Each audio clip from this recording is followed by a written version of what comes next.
Hello students, the chapter that we will study today is Measures of Central Tendency. So far you have learned what is statistics, origin of statistics, its development, use of statistics in our day-to-day life, its limitations and functions. In this chapter we will study about some arithmetic procedures which are used for statistical analysis and interpretation of data. তোমালোকে এতিয়ালৈকে গম পাইছা যে statistics কি বস্তু হয়, ষ্টেটিষ্টিক্সৰ অৰিজিনটো ক'ৰ পৰা আহিছে, আমি তাক ডে টু ডে লাইফত আমি কেনেকৈ ইউজ কৰোঁ, ক'ত আমাৰ ইউজ হৈ আছে ষ্টেটিষ্টিক্স, তাৰপিছত ষ্টেটিষ্টিক্সৰ কাম কি, ফাংচনছবোৰ, তাৰ লিমিটেশ্যনছবিলাকৰ বিষয়ে তোমালোকে অলৰেডি গম পাইছে। এই চেপ্টাৰটোত আমি কিছুমান এৰিথমেটিক প্ৰব্লেমছ কিছুমান কৰিম যিবিলাকৰ সহায়ত আমি ষ্টেটিষ্টিকেল এনালাইচিছ কৰিব পাৰোঁ বা ডাটাবোৰ ইণ্টাৰপ্ৰেট কৰিব পাৰোঁ হৈছে। তো এতিয়া প্ৰথম কথাটো হ'ল কি, what is measures of central tendency. Measures of central টেণ্ডেঞ্চিক এভাৰেজ বুলিও কোৱা হয়। মেজাৰ্ছ অফ চেণ্ট্ৰেল টেণ্ডেঞ্চি মানে হৈছে এভাৰেজ। এতিয়া এই এভাৰেজটো কি বা এই এভাৰেজৰ কাম কি?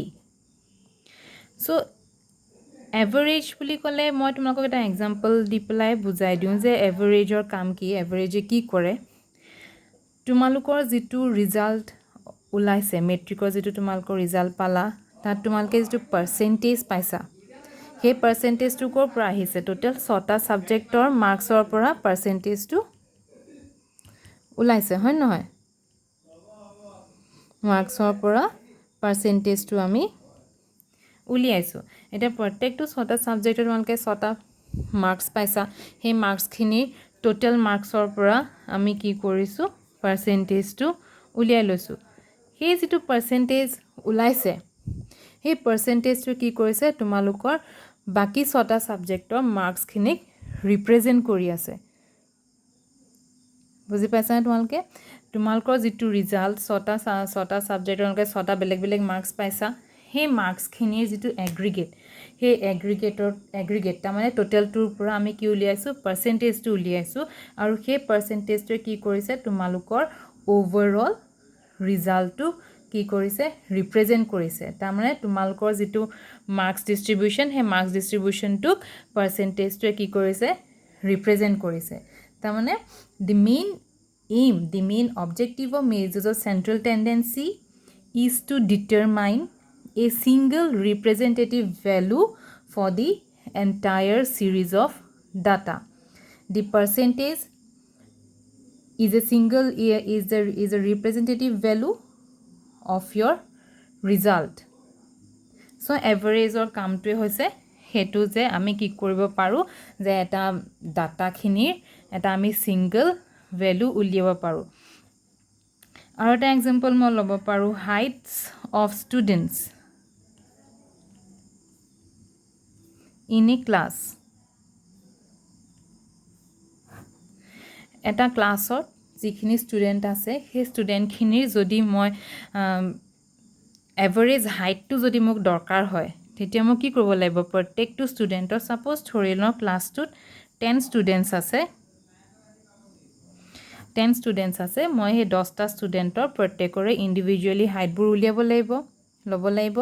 লৈ পেলাই তাৰ টোটেলটো কৰি পেলাই মই কি কৰিব লাগিব? 10ৰে ডিভাইড কৰি দিলে আমি কি পাম? এভাৰেজ হাইটটো পাম। চ' সেই এভাৰেজ হাইট যিটো ওলাব, সেই হাইটটোৱে কি কৰিব?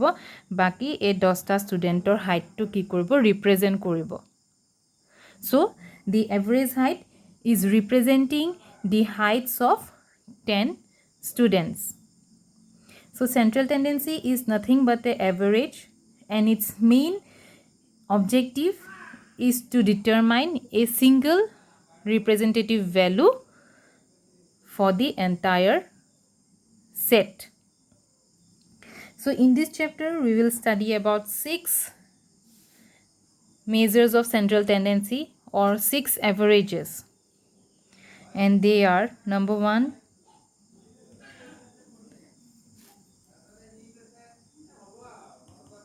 arithmetic mean. Number 2, median. Number 3, mode. Number 4, geometric mean.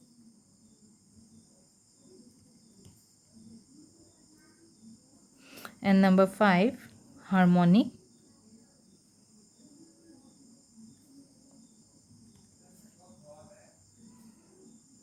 Harmonic mean. So we will study about these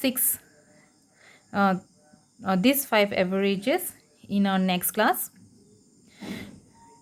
So I hope you have understood the meaning of measures of central tendency, average, its objective, the objective of central tendency, the aim of central tendency.